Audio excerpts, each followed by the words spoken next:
ಕೋರ್ಟ್ಗೆ ಯಾರು ಹೋಗಿದ್ರು ಅವ್ರ ಹತ್ರ ಕೇಳಬೇಕು ಈ ಪ್ರಶ್ನೆನ. ಆದ್ರೆ ಪರಶುರಾಮ ಥೀಮ್ ಪಾರ್ಕಿನ ಇವತ್ತಿನ ಪರಿಸ್ಥಿತಿಗೆ ನೇರವಾಗಿ ಉದಯ್ ಕುಮಾರ್ ಶೆಟ್ಟಿಯೇ ಕಾರಣ.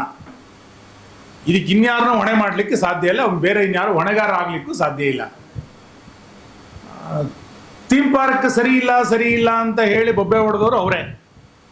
ಅದನ್ನ ಸರಿ ಮಾಡಬೇಕು ಅಂತೇಳಿ ಶಿಲ್ಪಿ ಬಂದಾಗ ರಸ್ತೆಗೆ ಮಣ್ಣು ಹಾಕಿದವ್ರು ಅವರೇ. ಸರಿ ಇಲ್ಲ ಅಂತೇಳಿ ಕಮಿಟಿ ರಚನೆ ಮಾಡಿದ್ದು ಕಾಂಗ್ರೆಸ್ಸೇ. ನಂತರ ಸಮಿತಿಯನ್ನು ವಿಸರ್ಜನೆ ಮಾಡಿದ್ದು ಕಾಂಗ್ರೆಸ್ಸೇ. ಈಗ ಕೋರ್ಟಿಗೆ ಹೋಗಿರೋರು ಅವರೇ. ಇದ್ರಲ್ಲಿ ಯಾರು ಹೊಣೆ ಆಗ್ಯಾರೆ?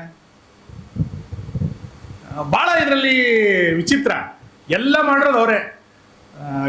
ಪರಶುರಾಮ ಥೀಮ್ ಪಾರ್ಕಿನ ವಿರುದ್ಧ FIR ಮಾಡಿದ್ಯಾರು? ಕಾಂಗ್ರೆಸ್ಸಿನ ಸಮಿತಿ. ಅದನ್ನ ವಿಸರ್ಜನೆ ಯಾವ ಕಾರಣಕ್ಕೆ ಮಾಡಿದ್ರು?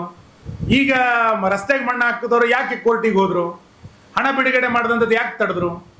ಅವತ್ತಿನ ಉಪಮುಖ್ಯಮಂತ್ರಿಗಳು ಗಾಂಧಿ ಮೈದಾನಕ್ಕೆ ಬಂದು ಮುಂದಿನ ಚುನಾವಣೆ ತನಕ ಇದನ್ನು ಇಡ್ತೀವಿ ಅಂತ ಯಾಕೆ ಹೇಳಿದ್ರು?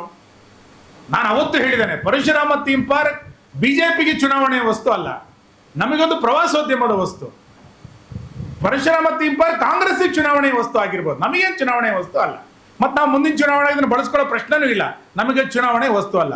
ಆದರೆ ನೋವೇನು ಅಂತ ಕೇಳಿದ್ರೆ ಪ್ರವಾಸೋದ್ಯಮಕ್ಕೆ ತೆರೆದುಕೊಳ್ಬೇಕಿತ್ತು ಅಂತ ನಾವು ಅವತ್ತೇನು ಹೇಳಿದ್ವಿ, ಉಡುಪಿಯ ಪರ್ಯಾಯಕ್ಕೆ ಅದನ್ನ ಅಟ್ಲೀಸ್ಟ್ ಅದನ್ನ ರೆಡಿ ಮಾಡಿಕೊಡಿ ಅಂತ ಕೇಳಿದ್ವಿ, ಆಗ್ಲಿಲ್ಲ. ಈಗ ಮಸ್ತಕಾಭಿಷೇಕ ಕೊತ್ತಿಗಾದ್ರೂ ಕೂಡ ಅದು ಓಪನ್ ಆಗಬೇಕು ಅಂತ ಕೇಳ್ತಿದೀವಿ. ನಿಮಗೆ ವಿಘ್ನ ಸಂತೋಷಿಗಳಿಗೆ ಪರಶುರಾಮ ಥೀಮ್ ಪಾರ್ಕು ಬೇಡ, ಯಕ್ಷರಂಗಾಯಣವೂ ಬೇಡ, ಎಣ್ಣೆ ಹೊಳೆ ಪ್ರಾಜೆಕ್ಟು ಬೇಡ ಅಂತಂದಾಗ ಏನು ಮಾಡ್ಲಿಕ್ಕಾಗತ್ತೆ? ಹಾಗೆ ಏನೂ ಮಾಡ್ಲಿಕ್ಕಾಗಲ್ಲ, ಅವರೇ ತೀರ್ಮಾನ ಮಾಡಬೇಕು. ಆದರೆ ನಾನಂತೂ ಹೇಳಿದ್ದೇನೆ, ಇದ್ರ ಬಗ್ಗೆ ನಾನು ತುಂಬ ಸಾರ್ವಜನಿಕ ಚರ್ಚೆ ಮಾಡಲ್ಲ ಅಂತ ಸಾರ್ವಜನಿಕ ಸಭೆಯಲ್ಲಿ ಹೇಳಿದ್ದೇನೆ. ಇದನ್ನ ಜನರಿಗೆ ಬಿಟ್ಟಿದ್ದೇನೆ, ಬೇಕೋ ಬೇಡ ಅಂತ ಜನ ತೀರ್ಮಾನ ಮಾಡಿ ಅಂತ. ಆದರೆ ಸರ್ಕಾರ ಹಣ ಕೊಡಲಿಲ್ಲ ಅಂತಂದ್ರೆ ನಾವು ಯೋಚನೆ ಮಾಡ್ಬೇಕು, ಏನು ಮಾಡಬೇಕು ಅಂತ. ಹೋರಾಟ ಮಾಡಬೇಕು ಅನ್ನೋದನ್ನ ಸ್ಥಳೀಯರು ಆಲೋಚನೆ ಮಾಡ್ತಿದ್ದಾರೆ, ಯೋಚನೆ ಮಾಡಲಿ.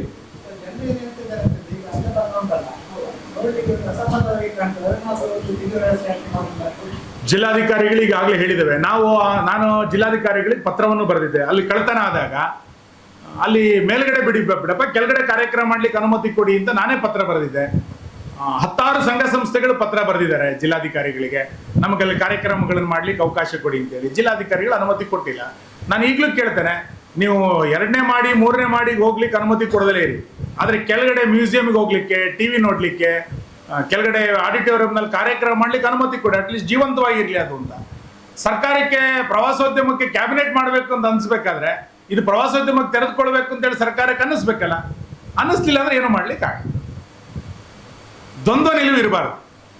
ಹಾಗಾಗಿ ನಿಮ್ಮ ಭಾವನೆ ಏನಿದೆ ಅದನ್ನು ಜಿಲ್ಲಾಧಿಕಾರಿಗಳು ಈಗಾಗಲೇ ಹೇಳಿದ್ದೇನೆ, ಮತ್ತೊಂದ್ಸರಿ ಬೇಕಾದ್ರೆ ಹೇಳ್ತೇನೆ. ಕಾರ್ಕಳಕ್ಕೆ 10 ಕನಸುಗಳಿದೆ, ಆದ್ರೆ ವಿಘ್ನ ಸಂತೋಷಿಗಳು ಕೂಡ ಅಷ್ಟೇ ದೊಡ್ಡದಲ್ಲಿದ್ದಾರೆ. ಇಲ್ಲಿ ಕಾರ್ಕಳದ ಯಾವುದು ಅಭಿವೃದ್ಧಿ ಚಟುವಟಿಕೆಗಳಾದಾಗಲೂ ಕೂಡ ಅದನ್ನ ವ್ಯಂಗ್ಯ ಮಾಡುವಂತ ಬೆರಳೆಣಿಕೆಯ ಒಂದು ಸಣ್ಣ ಗುಂಪಿದೆ, ಬೆರಳೆಣಿಕೆಯ ಗುಂಪು. ಅವರಿಗೆ ಕಾರ್ಕಳಕ್ಕೆ ಒಳ್ಳೇದಾಗಬೇಕು ಅಂತ ಅನ್ಸೋದೇ ಇಲ್ಲ.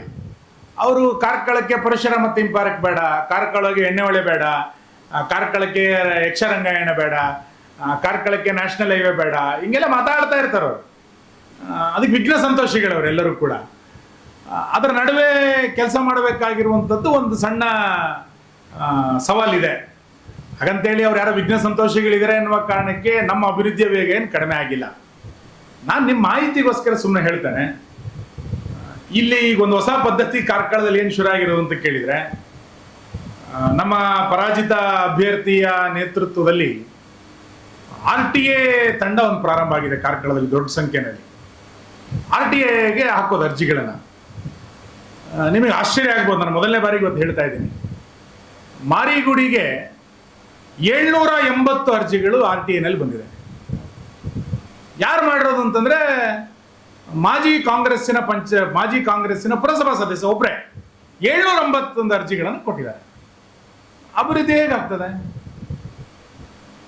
ಅದರಿಂದ ಏನೋ ಬಹಳ ವ್ಯತ್ಯಾಸ ಆಗಿಬಿಡುತ್ತೆ ಅಂತಲ್ಲ, ಇದರ ದುರುದ್ದೇಶ ಏನಿದೆ ಅಂತ.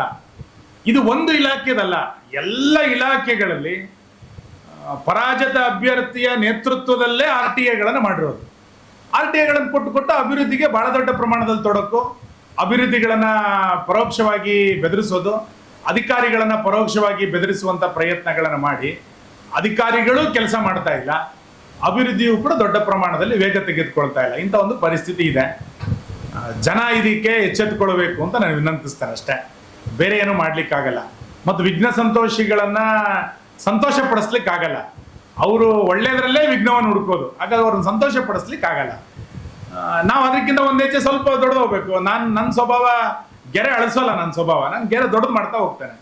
ಹಾಗಾಗಿ ಕಾರ್ಕಳ ಇನ್ನಷ್ಟು ಚೆನ್ನಾಗಾಗಬೇಕು ಅನ್ನುವಂಥ ಹಿನ್ನೆಲೆಯಿಂದ ಬೇರೆ ಬೇರೆ ಯೋಚನೆಗಳು ಮಾಡ್ತಾ ಇದೆ. ಹಿಂದೆ 2013ರಿಂದ 2018 ತನಕ ನಾನು ವಿರೋಧ ಪಕ್ಷದ ಶಾಸಕನಾಗಿದ್ದಾಗಲೂ ಕೂಡ ಅಭಿವೃದ್ಧಿ ಚೆನ್ನಾಗಿ ನಡೆದಿತ್ತು. 18ರಿಂದ 23 ತನಕ ಅಭಿವೃದ್ಧಿಯು ಕೂಡ ಚೆನ್ನಾಗಾಗಿತ್ತು. ಅದೇ ವೇಗ ಈ 3 ವರ್ಷದಲ್ಲಿ ಸಿಕ್ಕಿದ್ರೆ ಕಾರ್ಕಳ ಒಂದು ಹೊಸ ಪರಿವರ್ತನೆ ಆಗ್ತಾ ಇತ್ತು. ಆ ವೇಗ ನಮಗೆ ಸಿಗ್ಲಿಲ್ಲ ಅನ್ನುವಂಥ ನೋವಿದೆ. ಹಾಗಂತೇಳಿ ಅಭಿವೃದ್ಧಿನ ಆಗ್ಲಿಲ್ಲ ಅಂದ್ರೆ ಸಣ್ಣ ಪ್ರಮಾಣದಲ್ಲಿ ಆಗಿದೆ, ಕೊಂಚ ಕೊಂಚ ನಡೀತಾ ಇದೆ ಅಂತ ಹೇಳ್ತಾರೆ, ನಡೀತಾ ಇದೆ. ಆ 10 ವರ್ಷದ ವೇಗ ಈ 3 ವರ್ಷಕ್ಕೆ ಸಿಗ್ಲಿಲ್ಲ. ಹಾಗಾಗಿ ಸರ್ಕಾರ ಇನ್ನಷ್ಟು ವೇಗವನ್ನ ಕೊಡ್ಲಿಕ್ಕೆ ನಮಗೆ ಸಹಕಾರವನ್ನು ಮಾಡಬೇಕು. ನಾನು ನಿರಂತರವಾದಂತಹ ಸಂಪರ್ಕದಲ್ಲಿ ಅಧಿಕಾರಿಗಳ ಜೊತೆಗೆ, ಮಂತ್ರಿಗಳ ಜೊತೆಗೆ ಪ್ರಯತ್ನದಲ್ಲಿದ್ದೇನೆ. ಏನೇನು ಬೇಕೋ ಅದನ್ನು ಮಾಡುವಂತ ಎಲ್ಲ ಪ್ರಯತ್ನಗಳು ಕೂಡ ಮಾಡ್ತಾ ಇದೆ. ಪ್ರಯತ್ನ ನಿಲ್ಲೋದಿಲ್ಲ. ಕಾರ್ಕಳಕ್ಕೆ ಅನ್ಯಾಯ ಆಗ್ಲಿಕ್ಕೆ ನಾನು ಬಿಡೋದಿಲ್ಲ.